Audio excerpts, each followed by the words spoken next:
नमस्कार। मैं ब्रिजेश कुमार मिश्र। पश्चिम बंगाल के दुर्गापुर में एक एमबीबीएस की छात्रा के साथ सामूहिक दुष्कर्म हुआ। यह दुष्कर्म तब हुआ जब लड़की अपने सहपाठी वासिफ अली के साथ डिनर पर गई थी। रास्ते में खबर है, मैं खबर के मुताबिक बोल रहा हूं जो न्यूज़पेपरों में छपा है कि रास्ते में दो तीन युवक आते हैं, उसके सहपाठी को धमकाते हैं और भगा देते हैं। फिर लड़की को पास में ही बगीचे में ले जाते हैं, वहां पर सामूहिक दुष्कर्म करते हैं। लड़की फिर आती है रास्ते पर, जो रास्ता हॉस्टल की ओर जाता है। वह लड़का वहीं रास्ते में मिल जाता है, वह जो सहपाठी है। उस सहपाठी ने पुलिस को फोन करके सूचित भी नहीं किया। सूचित तो करना चाहिए था ना। अब ये लोग हॉस्पिटल में जाते हैं, उसके बाद यह मामला पुलिस के पास पहुंचता है। उसके बाद सवाल खड़ा होता है कि लड़कियां कितना स्वतंत्र होंगी।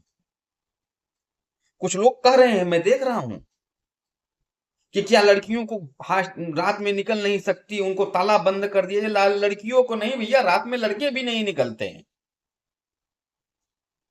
देश में राम राज्य नहीं है।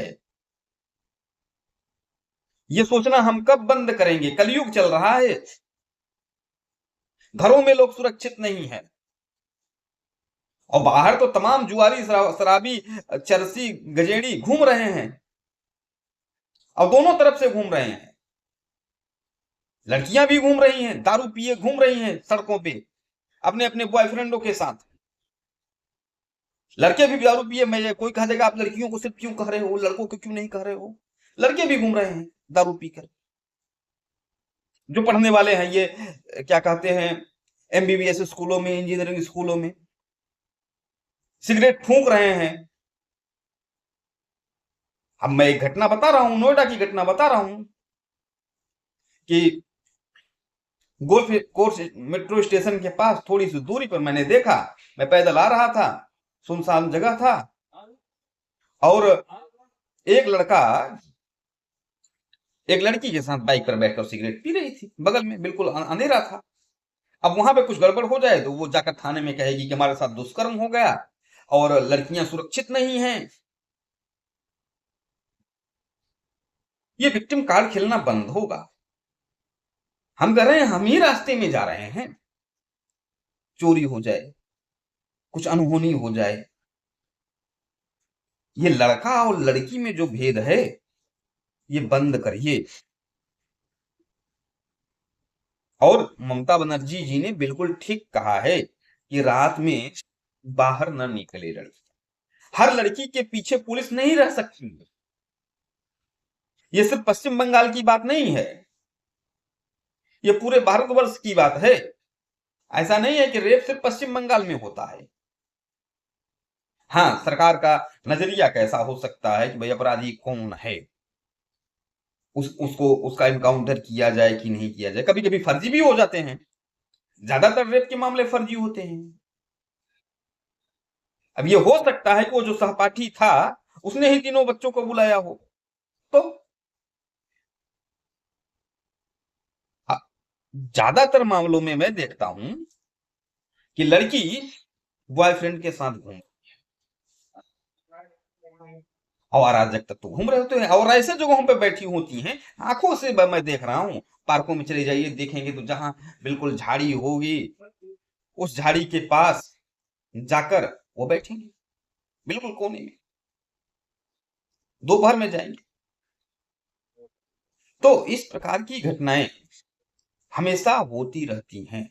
अब मैं देख रहा हूं तमाम न्यूज चैनलों पर हो रहा है कि ममता बनर्जी ने ये क्या बयान दिया दिया जाए, क्या लड़कियों की स्वतंत्रता नहीं है, क्या लड़कियां रात को बाहर नहीं निकल सकती हैं? निकले तो फिर सरकार से तुम लोग मांग करो कि हर लड़की के पीछे एक पुलिस को बैठा दो। वो तो हो नहीं पाएगा। तो नौटंकी करना और क्या कहते हैं, ये स्वतंत्रता का जो ड्रामा करना है वो बंद करो और सच्चाई को स्वीकार करो। राम राज्य देश में नहीं है, और न ही तुम्हारे देश का जो कानून है वो राम राज्य वाला है। न ही तुम्हारे देश का ऐसा कानून है जो अपराधियों में भय पैदा करने वाला हो। तो सतर्क तो खुद रहना होगा ना। अब मुझे मालूम है वो सांप का बिल है, तो उसमें मैं हाथ क्यों डालूं? लेकिन अंधेर नगरी चौपट राजा चल रहा है। कोई सत्य बात बोल दे, यथार्थ बात बोल दे, आप वो बुरा लग जाएगा। नौटंकी करो कि राष्ट्र बहुत सुरक्षित है। राष्ट्र सुरक्षित नहीं है। रात को निकलते समय आप सतर्क रहो, अन्यथा भुगतना पड़ेगा।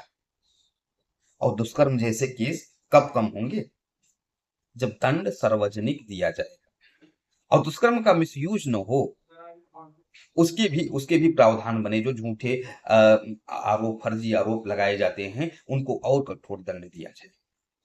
न जाने कितने लोगों को, युवाओं का जो है भविष्य बर्बाद कर देते हैं अपने हितों को साधने में। दुष्कर्म एक बड़ा गंभीर और संगीन मुद्दा है। मैं ममता बनर्जी का समर्थक नहीं हूं, पहली बार सहमत हूं कि रात में न निकले लड़कियां। रात का मतलब क्या है भाई? 10 बजे के बाद। आपने क्या कहते हैं, निर्भया वाला केस सुना होगा। वो किन परिस्थितियों में हुआ था। सबको उस केस, वो केस नहीं होना चाहिए। वो दरिंदे थे जिन लोगों ने वो केस किया, लेकिन परिस्थिति क्या थी? आप क्यों मान ले रहे हो कि यहाँ इस देश में सब क्या कहते हैं, एकदम बिल्कुल आदर्शवादी, सब रईसी हैं, कोई चोर नहीं है, कोई लुच्चा नहीं है, कोई लफंगा नहीं है, कोई बलात्कारी नहीं है। भाई इस देश में हर प्रकार के लोग एग्जिस्ट करते हैं, अस्तित्व में है, और हमेशा रहेंगे, हर काल में रहेंगे। कहा जाता है तो कलयुग है। अब क्या भरोसा, जिस लड़के के साथ जा रही हो तुम, वही गड़बड़ हो। और कभी कभी तो ऐसा भी हो सकता है कि भाई जिस लड़की के साथ तुम तमाम जगहों पर घूम रही होती हो, होटलों में जा रही होती हो, और मामला बिगड़ जाता है। जब मामला बिगड़ जाता है तब वो जाके वो दुष्कर्म का केस दर्ज करा देते हैं। तो दुष्कर्म जैसा मुद्दा बड़ा गंभीर है। इस पर कुछ बोलने से पहले हर पहलुओं पर ध्यान देना होगा। और हमारे देश का ये कम जो नहीं हो रहा है, इस प्रकार के केसेस कम नहीं हो रहे हैं, उसका सबसे बड़ा कारण है हमारे देश का जो घटिया कानून। अपराधियों में भय नहीं है, और अपराधियों में भय नहीं होगा तो ये दुष्कर्म जैसी घटनाएं कभी कम नहीं होगी। भय बिनु होई न प्रीति। हमारे यहाँ दुष्कर्म के आरोपियों के साथ क्या हुआ वो पता ही नहीं चलता। पता चला कि कुछ हुआ ही नहीं। कुछ दिनों तक चर्चा में रहा, सोशल मीडिया में चर्चा में रहा, उसके बाद सब मामला शांत हो जाता है। धन्यवाद।